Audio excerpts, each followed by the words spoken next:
fact that we have the highest tariff in the region. That's no secret anymore, right? So if you look at industrial tariff, we are at 15 cents compared to the regional average 9 cents. And this is where you have a lot of industry and businessmen shouting about it. How are you supposed to compete when your cost of energy, which is already 50-60% of your overall cost, is double or close to double the regional average?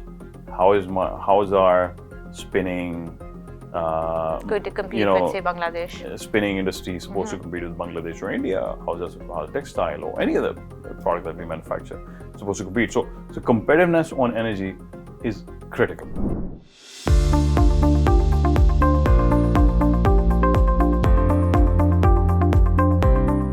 Hello and welcome everyone to another episode of All Things Money. I'm your host Fatima Attarwalla, and with me today is CEO of Reon Energy, Mujtaba Haider Khan. Reon Energy is one of the most prominent players in the region of clean tech. Now, we're all very familiar with solar. Clean tech is a slightly new term in this area. So maybe, you could start beginning what clean tech is. So thank you. Thank you for having me, Fatima, and to talk about this very important topic. So clean tech is all of the bits of technology that we're developing to transition this world from dirty fuel, heavy emissions fuel, to zero carbon energy sources, right? So all of the technology that is required, from batteries to software, digital grids, solar, wind power. What about hydro? Absolutely, anything that makes hydro more efficient, right? Better turbines, or improving throughput of those of hydro plants. Absolutely. So all of the bits and pieces. When I say technology, something unique that solves some of the fundamental problems with the energy transition. And let me just outright say this, that the technology to transition to 100% clean energy future does not exist yet, right? So even the cleanest of energy, solar and wind, still have some carbon emissions?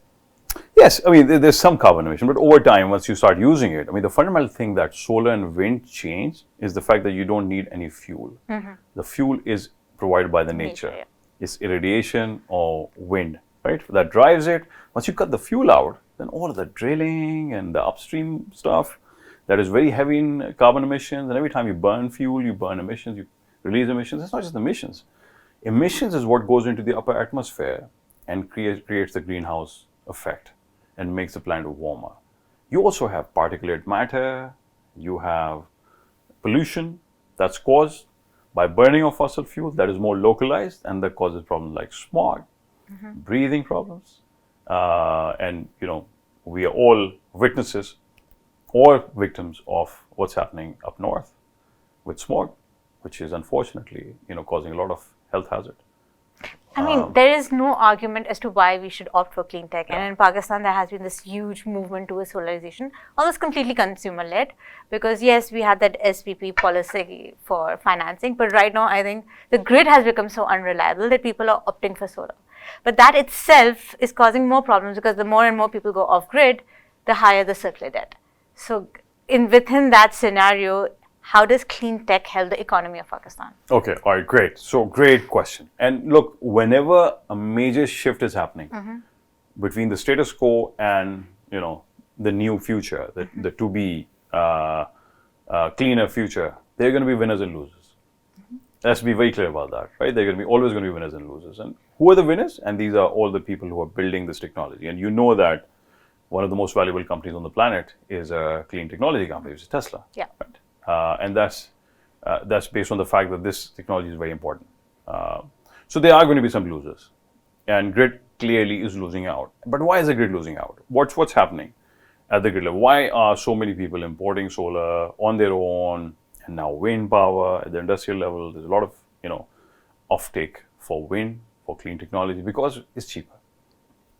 It's on the right side of the economic argument, right? So while it's important for the environment and for the climate movement, for saving our planet, that we move to clean energy, but the real increase in demand, real scaling up happened when it went on the right side of the economic argument, which means it became cheaper than conventional sources. It might be cheaper for those who are deploying it, but for the average Pakistani Karachite living in an apartment paying a higher tariff versus the bungalow in defense who has solar on the... I mean, the price is being paid by the everyman. So, I mean, yes, great for the economy, not so great for the average man maybe. How can the benefits of clean tech and solar be less elitist? Fatima, it's already happening. If you visit any of the villages which are off-grid, so if you, the fundamental thing about the energy system in Pakistan, they are the haves and have-nots, right? Yeah. And we have, unfortunately, as a country, haven't done well in terms of providing access to energy to all of our population.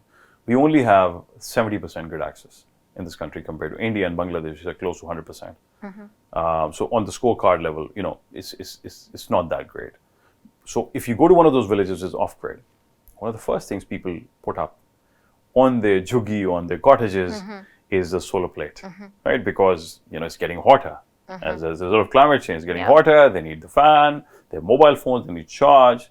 If you look at one of those villages where you don't have power, you know, the phenomenon is that there'll be somebody tasked with loading up all the mobile phones, putting in a bucket, catching the nearest bus, going to the nearest dhaba, which is the restaurant where they have food and where they congregate, do their communal stuff. And there'll be a dirty diesel generator which will then charge up their mobiles, and then it'll take a few hours, and then that person will take a bus back to their village. So there's emissions in charging and emissions in the transport. Just imagine the cost per unit to that individual or everybody else who's relying on that very antiquated and very, very cumbersome system to charge just basic things like charging a mobile. You and I, we can plug it anywhere. You know, we've got electricity everywhere. So I think it's a very, very unfortunate situation in Pakistan. But if you look at those people, they are also putting up solar. So it's not just the fact that elite people or people in defense or, you know, people with money are putting them up. Everybody who's got some spare cash is now investing in this technology, right? More and more people are investing in solar. We are one of the largest solar importers from China, granted. What does that do to the grid and the mounting circular debt and the IPPs and the entire economic equation there? That is such a cost to the economy. Oh, absolutely, Fatima. As I said, there'll be winners and losers, And, right? Okay. I'm not going to name them, right? But they're going to be winners and losers. But let's just first reflect on why this is happening. Okay. Right, so we've had decades and decades of unintended consequences from bad policies on the grid. It's in the way we buy power, because the biggest problem I feel today we have is a single buyer, single seller problem. Government has historically been the single biggest buyer of power.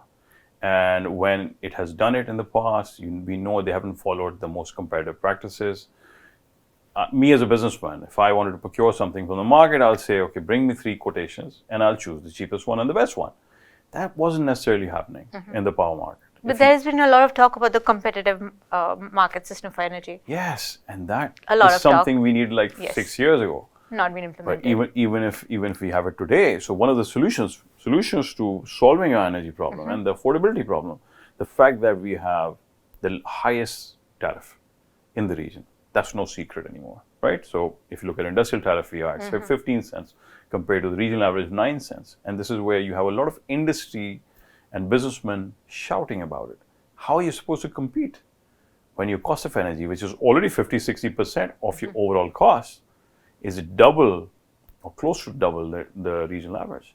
How is our spinning Going to compete with, say, Bangladesh? Spinning industry is supposed to compete with Bangladesh or India. How is textile or any other product that we manufacture supposed to compete? So competitiveness on energy is critical for the country. But decades and decades of bad policies in terms of how we buy power, and then how we lose 80% of that in our system. 80% of that? I know that's a very shocking number, but transmission and distribution losses are like 20-25%. So let me explain to you. Let me elaborate what that means. Yeah. So that means a molecule, let's say 10 molecules of gas come in through the LNG terminal that we import. We import gas using these terminals. Only 20% of that gets converted into end-use energy, like this light bulb, illuminating this room. Or 80% seems like a shockingly high number. Yes, but let me just now paint the picture. Okay. Where do we lose it? The gas comes through the terminal, we lose some there. It goes into the transmission system, we lose some in the gas transmission system. Then it goes into a very inefficient power plant where you lose another 50% if you're lucky. Some of them are operating at 35% efficiency, which means you lose 65% more there. Then it goes into your transmission distribution system where your average T&D losses are around 20-25%, right? And then there's another 20% loss to theft. Once it goes to the consumer side, we run very inefficient appliances. And most of the people don't even know that they leak 60% of the gas that comes through there. That sounds very dangerous as well. Yes, it's very dangerous. Nobody does any gas audits anymore, right? So, and a lot of that just leaks through. So now if you add all those things up, 80% starts making sense. And this is not just me. This was like Pakistan Business Council back in 2019. They published a very interesting report on this. There's something called a Sankey diagram, which is the value chain of energy, mapped from the point the molecule enters the system right down to the end use energy. And their scientific estimate 80% said 83%. Wow. Now, of course, no system in the world is perfect. There's always going to be a loss in the system. But what is that global average? The developed countries are closer to 60% loss. But that gap between 60 and 83% is billions and billions of dollars in value loss. Now, if you add that up, no system in the world with that sort of leakage can stack up, can be commercially viable going forward. Now, that explains the conundrum to you that the grid is in. Across procurement, transmission, generation, the biggest problem, distribution, all of the losses, you add them up, grid is never going to be viable. So unless we solve all of these big chunky problems in our energy system, grid will never make sense. So now you bring it back to my situation. Let's say I have an industry in Pakistan and I'm now being forced to take a grid connection and consume this expensive power, in my energy mix. And number one, I become like very uncompetitive. Now I can't compete for global contracts. Secondly, here's a sick asset, the sickest of all assets in our economy, which is the power grid. And what it's doing is passing on a sickness to all of the other assets. And what do you do when somebody goes sick? What did we do in COVID? We isolated people. This is how we came out of COVID. This is how we ensured. Your solution is for the entire country to eventually go off-grid? Not necessarily. What I'm saying is that unless the grid gets its act together and is able to diagnose... That it hasn't done for decades, forever. We don't see any signs that it is doing it on a war footing, which is required. Unless it does that, we risk passing on this sickness to all of our industry. And what happens if industry goes sick? We lose jobs, right? We stop producing. We already have an export problem. We already have a foreign exchange problem. One of the fundamental problems in Pakistan is the fact that we're not industrialized. We don't have enough industry. And one of the symptoms, if you look at the energy demand in Pakistan, roughly 27% of that comes from industry. Compare that to China, which is one of the most heavily industrialized nations.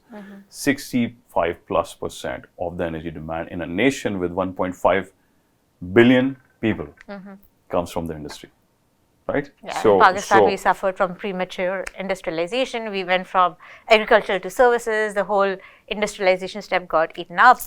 Consumers, the residential consumers are the main consumers of energy, which is why the whole grid is such a huge problem for the people.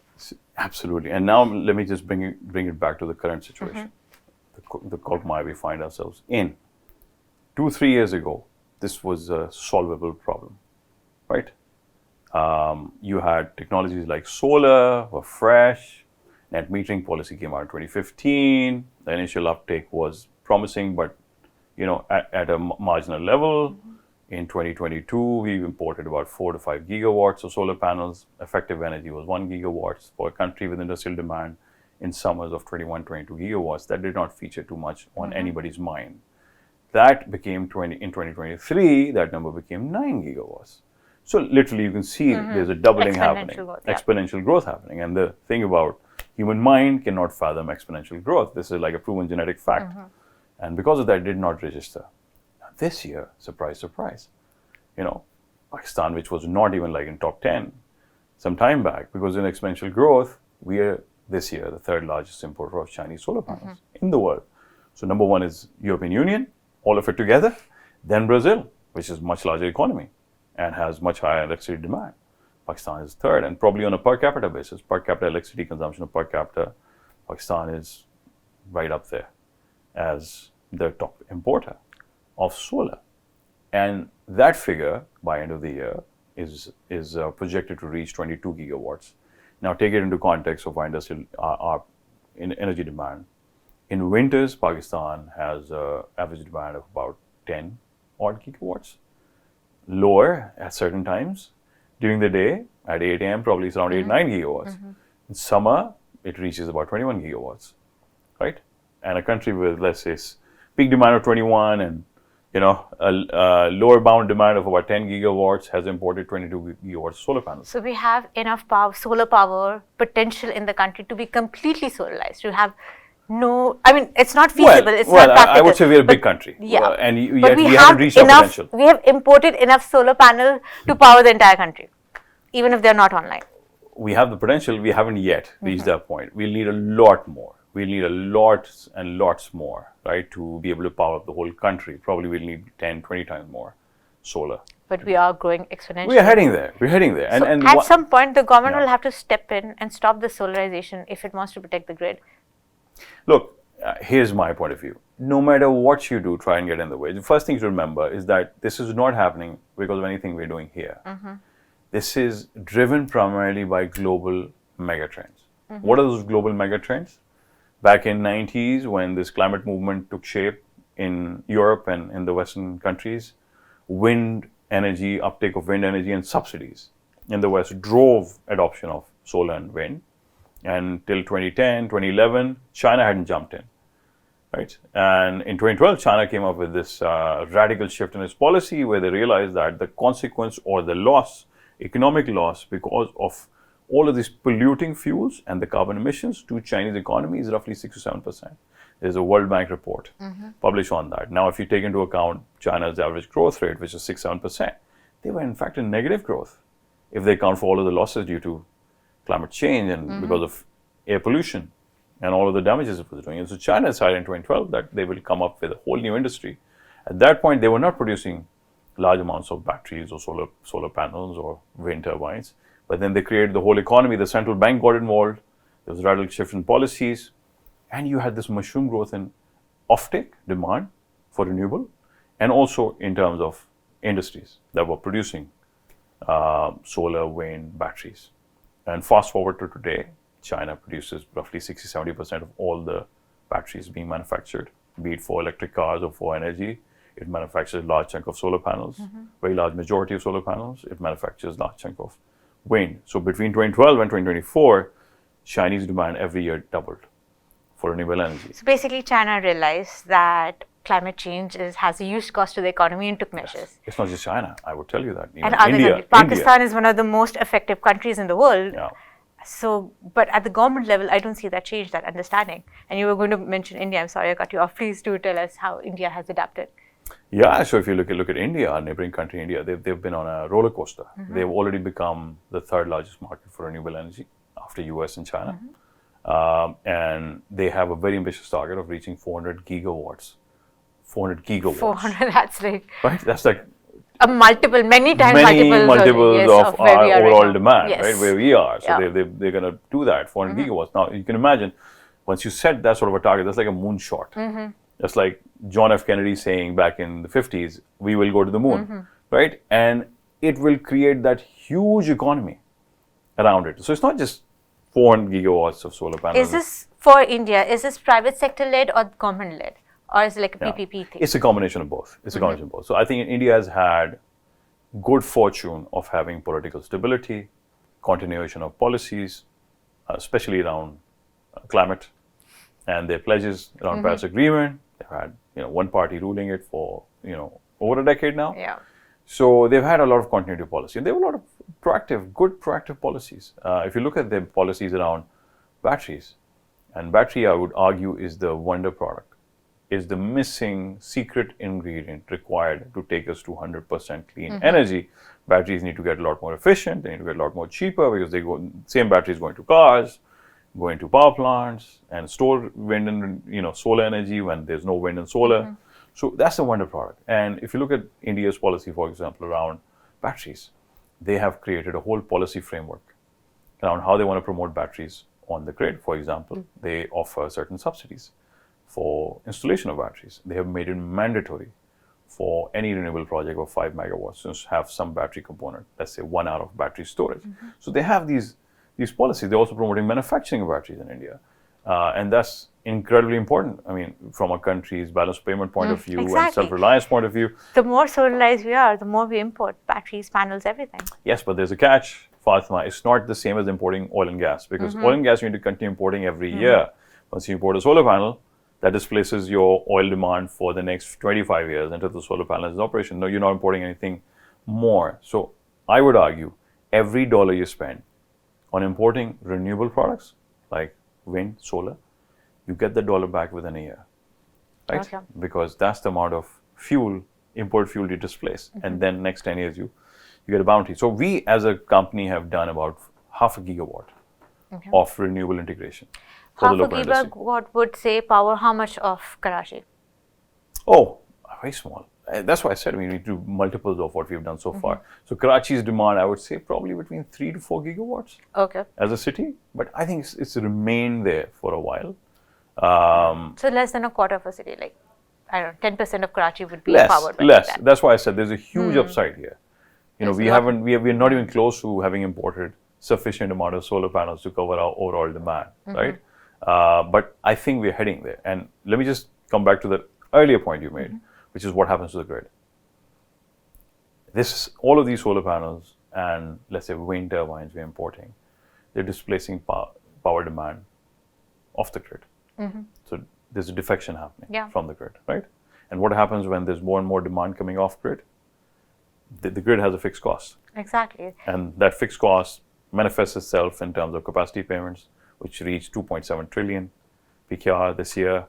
And then in terms of maintenance of your assets, distribution transmission system, all the augmentation you need to do, that fixed cost remains the same. So in a very simple terms, say there are 10 people living in a house and they're all paying rent and they're dividing the rent and the maintenance. As more and more people leave to have their own house, the rent gets divided into fewer people. Perfect. And that's the If you were 10 people, you will be paying 10 rupees each. If you were 8 people, you'll be slightly more, right? So that's what's happening with the capacity payment. Absolutely. So now the defection has reached a rate where the cost to everybody who remains on the grid will rise at a very fast pace, right? If this is not arrested. And imagine fast forward summer 2025, when all of these panels we've imported have now gone on onto rooftops, into industries, and what's happening to demand on the grid? And what will happen to the tariffs? There'll be hardly any demand on the grid. I need to figure out a way to put solar panels on my roof. That is my current thought right now. Absolutely. So look, now if the government changes policy, let's say today the government decides against, intuition, I would argue that the government should now embrace it. Because all of those people who imported these solar panels and these turbines and these batteries, all of a sudden will not return it when you change your policy, right? They will remain there because it's sunk cost. I mean, I've installed solar on my rooftop. I've paid money for it. That money is flown out of Pakistan, gone into a Chinese bank, right? And they can't force you not to use your solar panels. Now that energy for me is free, right? So even if you make my tariff like half of what it is today, it doesn't beat the free energy, right? So you will not return all those solar panels. So this demand defection is permanent. The only thing that could save you is the fact that if you make your tariff cheaper, you solve your problem. How do you make your tariff cheaper? Solve those fundamental problems. Solve your distribution. Address your losses, right? Reduce your cost of power. And one of the things the cost of fixing the system is in billions of dollars that we don't have. It's why it's not been fixed yet. Yes. I mean, if you just do the numbers, that 20% difference between a developed country and us on energy efficiency is worth probably north of $10 billion annually. $10 billion. How much did we borrow from IMF? 7 billion. That's like many billion more. Exactly. That's annual. That's annual recurring loss to the system by having a very inefficient power sector, right? So look, here are the stark choices in front of us. What should be the objective? What should we optimize the system for? Save the grid or save the industry and the consumers, right? Industry which is going to generate all the jobs. And the consumers who go and vote for you in the first place. These are the choices. Yeah. You want to save the grid? Great. The industry is gone. Right? So, because we are not solving problems here. And you have people on the streets protesting against the tariffs. Yeah, it's not like we've got something against the grid. We have against the tariffs. We're yes, indifferent. we just don't want to pay that We're much. indifferent. I think people are just trying to solve the fundamental problem. They need competitive energy to be able to compete in the market and grow their business. And that's what we want, because those industries generate all the jobs, right? And drive the economy. So choice is very clear. It should be very clear that let's support those industries. How do you support those industries? Either by making the grid more efficient. If you can't make the grid more efficient, let them solve their problem. Don't get in the way. Yes. Right? If you get in the way, then you will not solve for this, because the industry will shut down and your demand will go anyway, right? And you will have no jobs, right? And your taxes and your income reduces, and that's a downward spiral. So I will argue, let's solve for both. Do not get in the way right now, Mr. Government. Right? Let these people do whatever they can to survive and to generate jobs. At the same time, let's try and solve this problem. This is not an easy problem to solve, because as you can see, if you just talk about distribution, everybody knows what the solution is. Now, I will not earn a PhD in energy economics if I told you that we need to prioritize discourse, or we need to give it into private and more efficient management. Had that conversations. Yeah, I'm sure. Generally, I'm sure there are other experts who know a lot more about that, but it's not rocket Then science. it comes about renegotiating IPP deals, and there was a lot of pushback from the industries about the sovereign guarantee, and having the deal renegotiated with practically amounts to a gun on their head, because they didn't want to renegotiate. Absolutely is a gun on their head. And just talk about unintended consequences. You just spoke about unintended consequences, bad policies resulting in this revolutionary offtake of renewable power, where Pakistan went on the global map, became one of the biggest, off-takers of renewable energy. And then there were the losers. Here's another, policy with unintended consequences. Now, what's going to happen with those Chinese, German, American, European investors who you are strong-arming to reduce their tariff? Also, local they investors. will agree right now, because you have the power, but on the back of it, don't we need these countries? Exactly. Because look, how do we get future investment if we do not honor our sovereign it's not just investment. I'll argue, Fatima, that investment is the least of our worries. There's enough indigenous money which is not being invested. In fact, money is flowing out of Pakistan. I don't think Pakistani investors want to invest in Pakistan. That's one of the biggest concerns. How do you bring in FDI when the local people don't want to invest? Fatima, you run a research unit. I would ask you, I would urge you to aggregate all of the cash sitting on corporate balance sheets, right? It will run into billions of dollars. Imagine if that money gets invested into the economy. Whose fault is it that that money is sitting in balance sheets, or is being invested into stock market, or is being invested into government T-bills, real estate? What is the fundamental job of the government? To set the right policy. How do you set the right policy? It's a basic principle of economics. Put the 100 rupee bill in the right places, right? If you, let's say you want to grow the healthcare sector, if you want people to invest there because this has the biggest multiples, or if you want people to invest in education, or if you invest in electrification of the rural areas, incentivize. Don't incentivize IPPs to go on the grid where you have excess power. It's just lopsided, right? So set the right policies and get this money out of the corporate balance sheets and invest it into our economy in the right sectors. I don't think we need a lot of foreign investment. And there was this guy who wrote Capital in the 21st Century, the French economist, and he argued that no country ever became rich on the back of foreign investment. It's the local investment that matters, because that foreign investment will result in repatriation of profits later on. Anybody investing right now would want more money later, right? So it's really the local investment that matters. We need to encourage local people to invest. So I would argue money alone should not be the biggest driver for what we're doing. And if you look at us, where we're getting our money from, those countries can only offer money. We should really yearn for, go after know-how, capability, technology, how to make things, right? So when you talk about local investors, the question that the objection that always comes up is ease of doing business. I once had a person saying, without a journalist card, try getting a single license and see if you can do it and see whether you stay in business. So you are the CEO of a very powerful company in clean tech. How do you negotiate that? I wouldn't say powerful. We do generate power, but You're part of a powerful group, Dawood Group. Well, I'm not anymore. No? So, fundamental correction. Okay. Dawood Group exited Reon recently, and we've recently gone through a buyout where the management and the new set of investors have become new owners of the company. Right? So that's a shift that has just recently happened. So yes, we're What feeling. What is the strategic reason behind this decision? Well, I can't speak on behalf of Dawood's family and why they did it, but fundamentally, I think it's just change of priorities, right? And everybody has their own priorities. As I said, I can't solve all the problems. So you're part of the owners of Reon now? Yes. Yes. So clean tech is really close to your heart then. Well, absolutely. It's no longer a job. As you can no see, longer we're a like paycheck. incredibly passionate about what we do. And because fundamentally we believe that this is the right thing to do, this offers huge opportunities to us as a country. And fundamentally, this is about the future. This is about the future of our next generation and how relevant we are to the world. And I was, having this chat earlier that, we slept through some of the revolutions that happened in the world, like industrial revolution, we weren't there. Information revolution, we are, hardly there. Now there's another revolution happening, which is the energy transition, which is like a trillions of dollars economy. The world needs to relearn, unlearn and relearn some of the most fundamental things we do, from making fertilizer to how do we move around from point A to B, transport. Which are the biggest industries that you're servicing right now?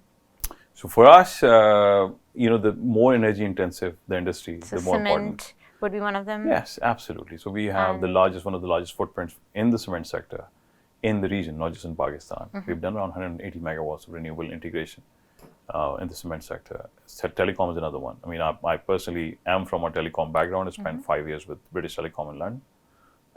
I know that by nature, they're very energy intensive. And a lot of them are on this drive to get to net zero by 2050. But also, if you look at the data revolution that's all around us, started with 4G, now we're on to 5G, and then generative AI, and how much data needs to be processed and synthesized, and how many data centers are coming up. It's going to be incredibly important industry going forward. And they need renewable and reliable and cheap energy to be able to deliver data centers. Which industry is a tough nut to crack that you would like to enter and take over with your clean energy? Is there such an industry? Well, yes. I mean, look. I mean, there'll be the early adopters of the technology. Like telecom is one of the early adopters. Cement, I would say, a pleasantly surprised. I mean, Pakistan is one of the unique places where cement has, in droves, adopted renewable energy. I think they just wanted consistent energy, reliable and energy. economically consistent energy. So Pakistan is, a wonderful place from that perspective that, people have taken action in this regard. The tougher ones, I would say, oil and gas sector, right? Wouldn't that be counterintuitive? Oil and gas sector generating energy through clean tech? No, they, I mean, if you look at some of the largest oil and gas companies, they have very large assets in renewable energy, but to then clean up the upstream and but that's part of the mining is another one. Right? If you look at mining as a sector, I mean, they mining together contributes probably 4 to 5% of global emissions, and mining is going to be even more important going forward because of the energy transition. Because the batteries you make and the solar panels you make, they need these components. They need copper, nickel. They need lithium. To be mined, and the demand for that will keep going up. So mining is going to be a very important sector, and it's harder to clean because they are based in very, very remote places, and the best solution for them is a renewable microgrid. It's something that we built. So yeah, I mean, those are some of the sectors. I would say, I mean, some of the older sectors like fertilizer. Actually, fertilizer does not have a high uptake of renewable. Fertilizer, if you look at fertilizer, globally, there are probably 180, 190 massive fertilizer plants, right? Okay. And this is fundamental. Look, fertilizer was super important in the early 20th century when we needed to go through a green revolution. And we need to improve our farm productivity because we went from 1 billion to 8 billion people. So we needed a lot more food. So fertilizer was super important. But the way the fertilizer has been manufactured hasn't changed for the last 100 years. it is manufactured through a process called the Haber-Bosch process, invented by two German scientists. And the way that process works is you take natural gas and you use it to produce hydrogen. In the process, you lose half of your natural gas and it goes into the atmosphere. And the nature of the natural gas is one of the biggest greenhouse gases. It's 60 to 80 times more potent than carbon dioxide. So which means if one molecule of carbon goes in the atmosphere and one molecule of natural gas goes into the atmosphere, this molecule will retain a lot more heat. Right? So these fertilizer plants lose half of the... We have a lot of big fertilizer plants Yes, in and Pakistan. they are, on average, they consume 5 to 6% of all of the natural gas in Pakistan. So now you can see the significance. And then, of course, when fertilizer goes into the soil, there's further emissions from that. We're one of the largest methane emissions in the world because of our rice. So I think that's one of the really hard to abate sectors, and primarily because they've been on subsidies. They have had cheap gas.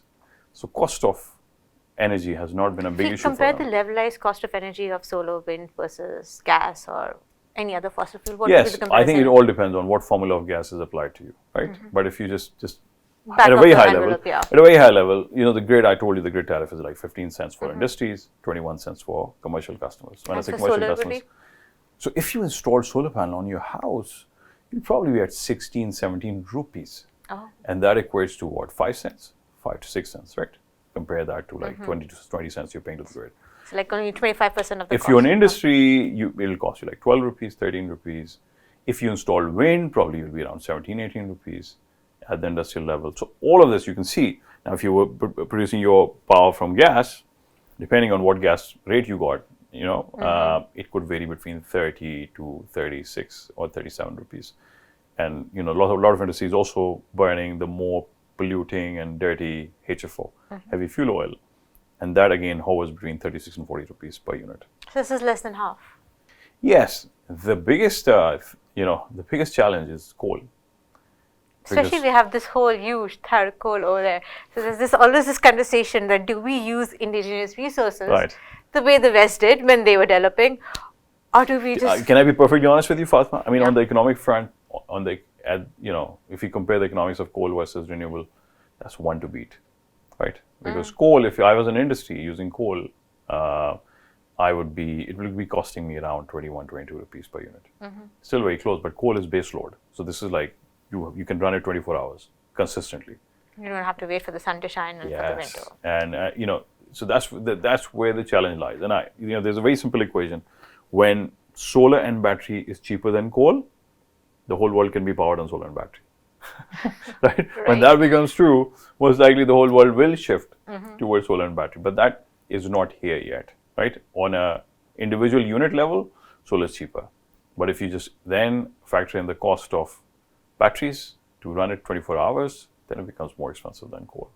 But we're getting there. I think if you just look at the exponential improvement in cost of all these technologies, especially solar and batteries, we had like 30% year-on-year improvement. This year alone, solar has gone down by 40%, batteries by another 30%. And this is because of the scale. The demand is going through the roof. You might get there in a couple of years. You mentioned that you're one of the most prominent clean tech companies in the region. So that's not only Pakistan, you're also exporting I'll say that, right? I'm a bit biased, Yeah. You have the right to be biased. It's your company. Right. But when you're exporting these services, what regions are you exporting to and what argument do you make? So, there's always two sides to the coin. On one hand, we have one of the most dilapidated and, dysfunctional power system. But that creates a lot of problems. And fundamentally, as an entrepreneur, you are taught or you're trained to fall in love with the problem, not with the solution. So when you have a lot of problems to solve, that creates a lot of opportunity to do entrepreneurial stuff, to create unique know-how and technology that then solve those problems. And Pakistan, as we know, has been full of those problems. What are those problems? Reliability is a huge issue. I just explained to you why that matters to the industry. I think anybody who has lived in this country knows the reliability and the load shedding. We all have anybody who can afford it has a generator. Absolutely. And then cost of energy is a big issue. Then you have energy access is a big issue, right? But on top of that, you also have issues like theft. A lot of energy gets stolen, especially when it's in generators, in form of fuel. It can be in the form of a kunda going onto a grid where your power is stolen. Well, there's cost. When you talk about, inefficiencies and losses, all of this adds up, right? So these are some of the fundamental problems we solve for industries. Now, when you reflect on the region and which other countries have similar problems, I think a large chunk of the countries have this problem, right? Especially if you look at the continent of Africa. And even if you look at developed economies like South Africa, where the grid is becoming weaker and weaker, the cost has been going up. If you stay in the city of Johannesburg for more than 24 hours, you'll notice that there are 3, 4 at least unannounced shutdowns of power, which cause them a lot of loss. So all of those problems that we complain about here, they're in abundance in those countries. And because we are trying to solve those problems here and building technology, that's how we're relevant to them. And that's why some of the things that we build, for example, the concept that we try and promote is called intelligent, renewable microgrid, right? So there are three components.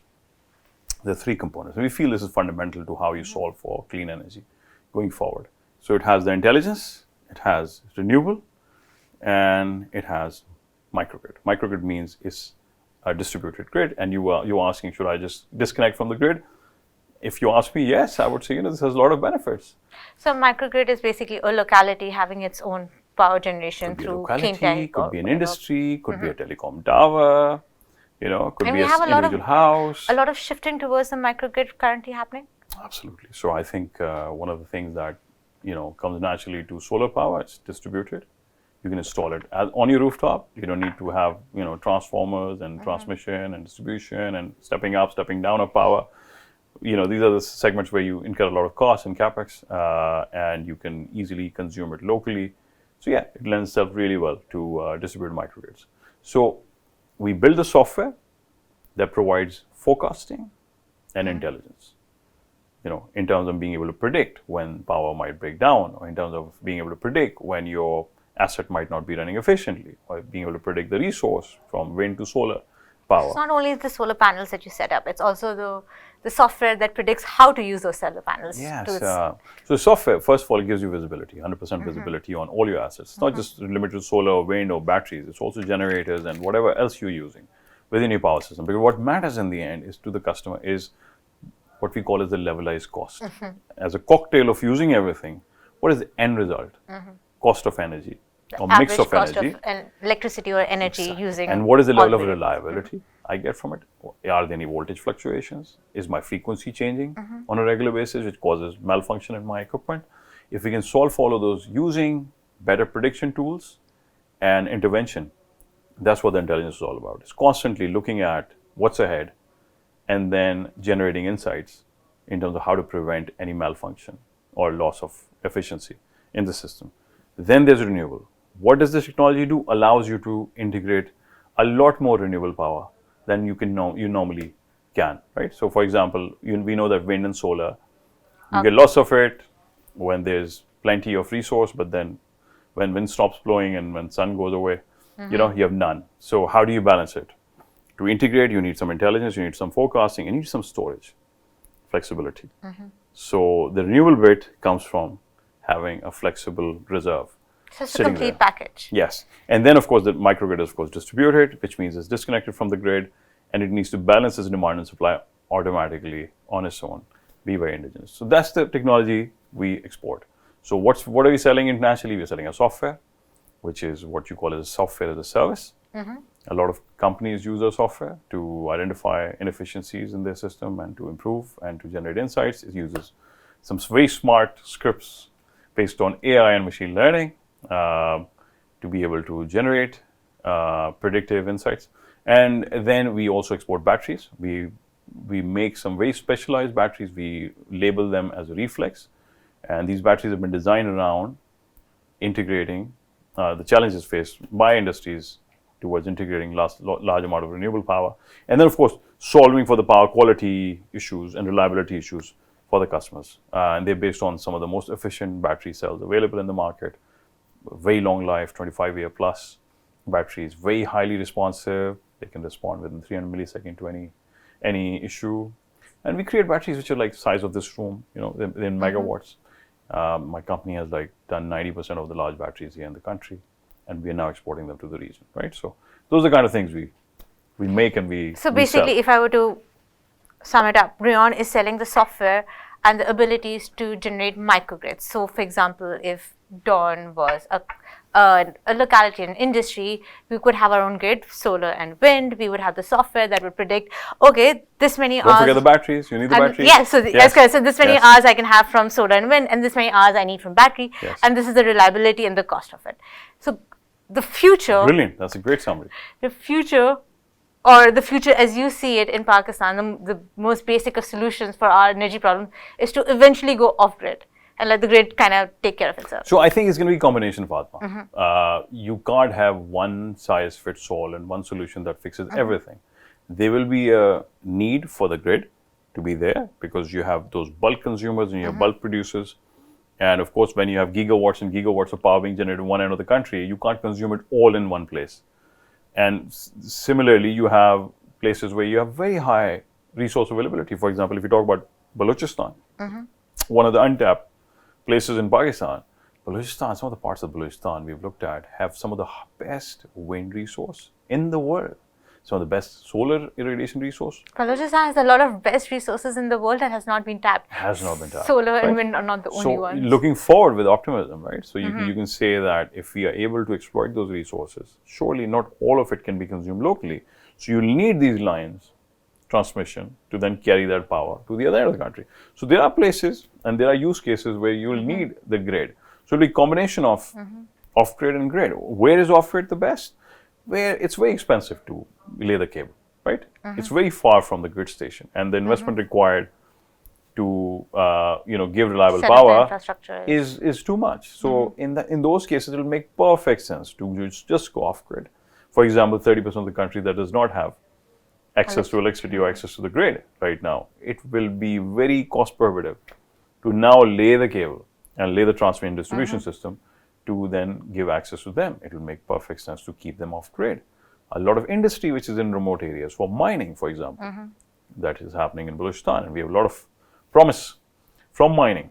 Well, I think I would always argue in summation that there is a lot of potential and a lot of promise in Pakistan, a lot, but maybe not all of it or very little of it gets materialized, especially when it comes to Balochistan, I think. But clean tech, solarization is something that has been growing exponentially, and that is a potential that I think we can exploit given how much we have already imported and the trend for importing more solar panels from China. Thank you so much for coming to my show. Thank you for having me. This is a just very wanna, illuminating discussion. I just want to say, Fatima, I want to finish on a very positive note. The fact that Pakistan has some of the best gene pool, most talented resource available, and we have this responsibility to focus energies of the new generation on something with a lot of promise. And I feel that the clean industry, the climate industry has amazing potential. This is a problem that the world together is trying to solve. As I said, all the technology and know-how required to get us to 100% clean future has not been invented. If you have an entrepreneurial mind, if you have some skills, participate, contribute meaningfully towards getting the world towards 100% carbon-free future, and the world will value that skill and capability and pay dividends against it. So I think it's one of those areas which could inspire the next generation, and we should promote more policies towards improving access to clean energy and developing the technologies here in Pakistan. So thank you for having me. Thank you so much, Rona.